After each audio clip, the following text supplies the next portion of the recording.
a young man.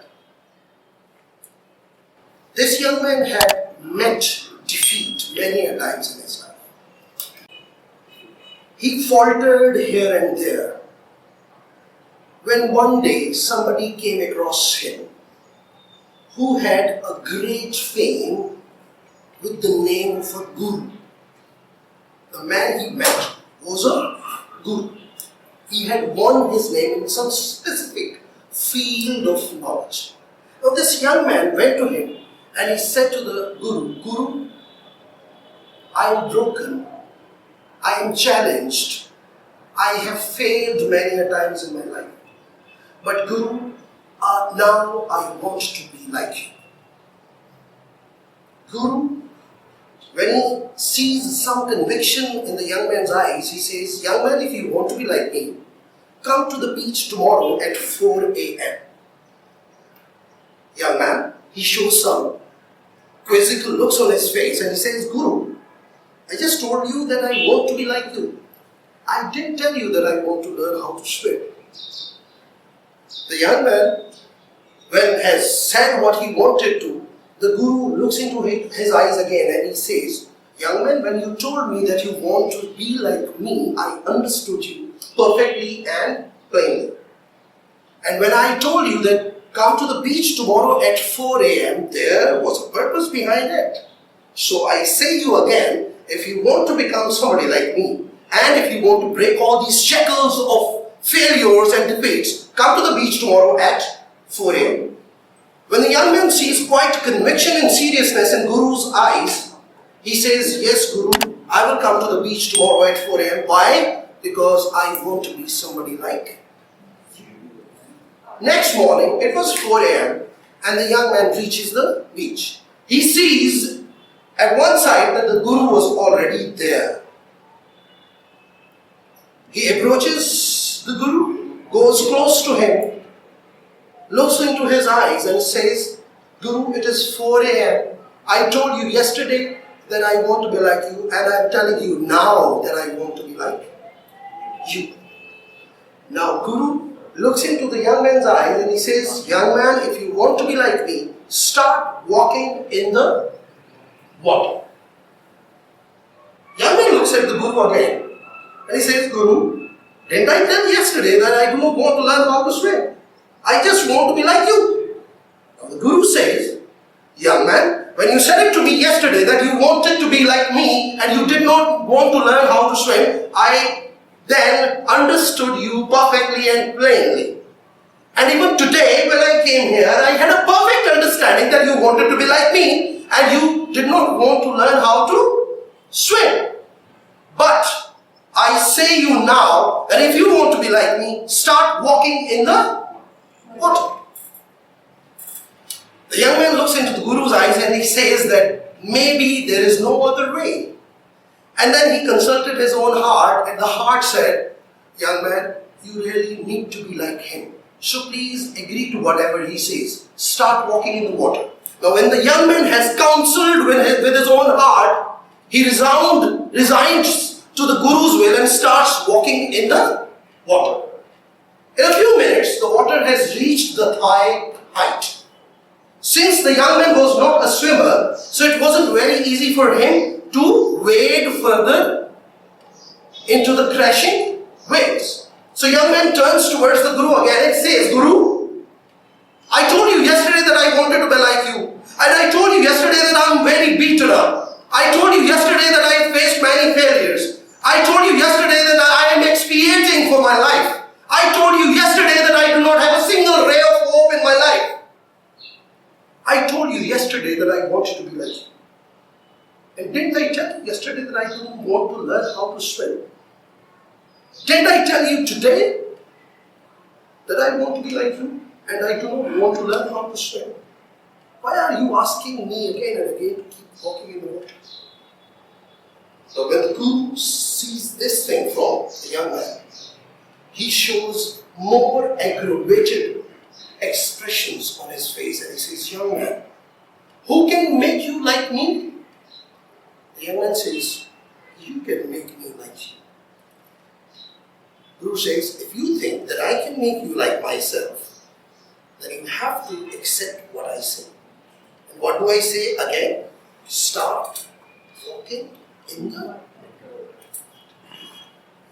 This thing jolts the young man a little.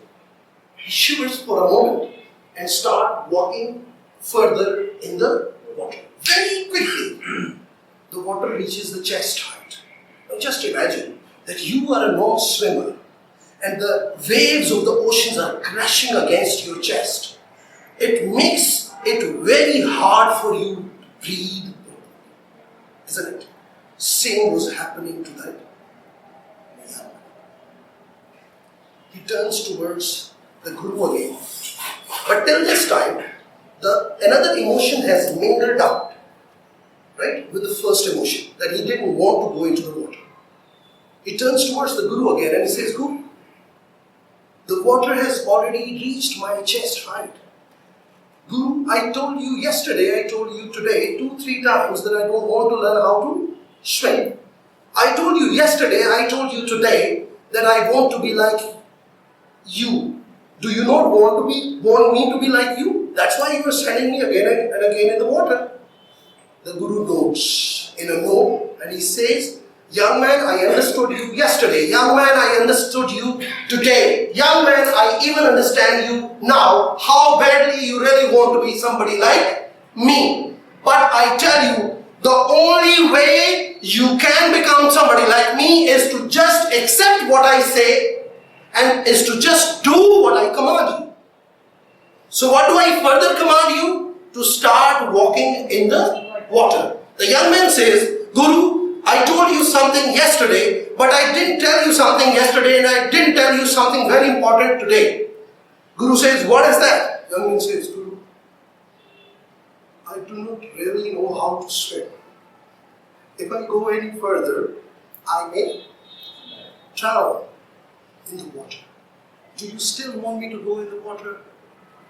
Now this time, the Guru says no word. He just gives a nod of the head. When the young man looks into the Guru's eyes, he reads the mind and feels that there is no other way except to keep walking further in the water. He takes 3, 4, 5 steps further in the water, and the water has already crossed the head height. Now what does the young man do? He jumps out of the water just to have a single gulp of that puff of oxygen, which could keep him survived underwater. While taking that single puff of oxygen, he turns towards Guru with watery eyes and shattered emotions. He looks into the Guru's eyes at a distance, but with the fear of losing that oxygen, he does not open his mind and goes down in the water.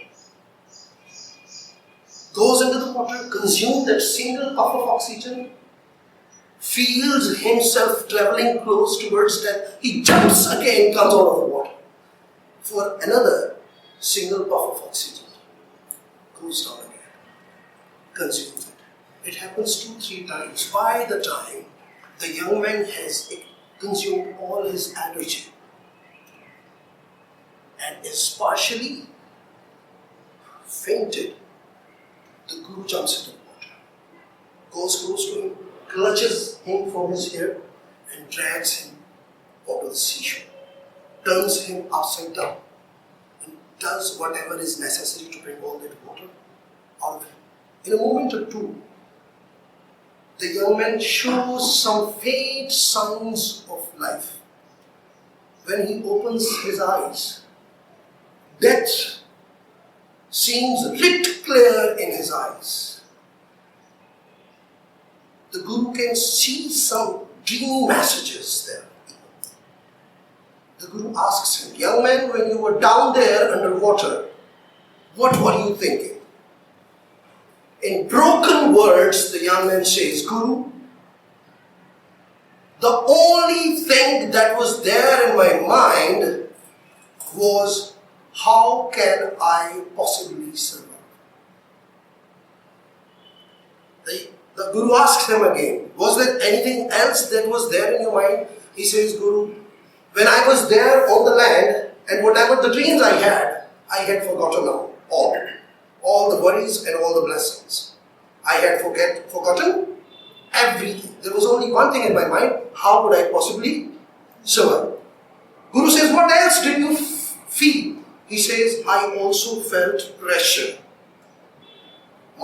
The pressure around me, and that pressure was actually convincing me to take this thing. How can I possibly survive? That pressure was causing me think this single thought and erasing all the rest from my mind. Now, this is when the Guru takes his speech and he says, young man, if you really want to become somebody like me, then you have to start giving and living in that pressure in your life. You do not have to stay and live in the life of comforts as you live on the normal land, the way the normal people do. Unless you welcome the life of pressures, and unless, like that moment, where you forgot everything else and you had just single one moment, one thought in your mind, that was what? How can I possibly survive?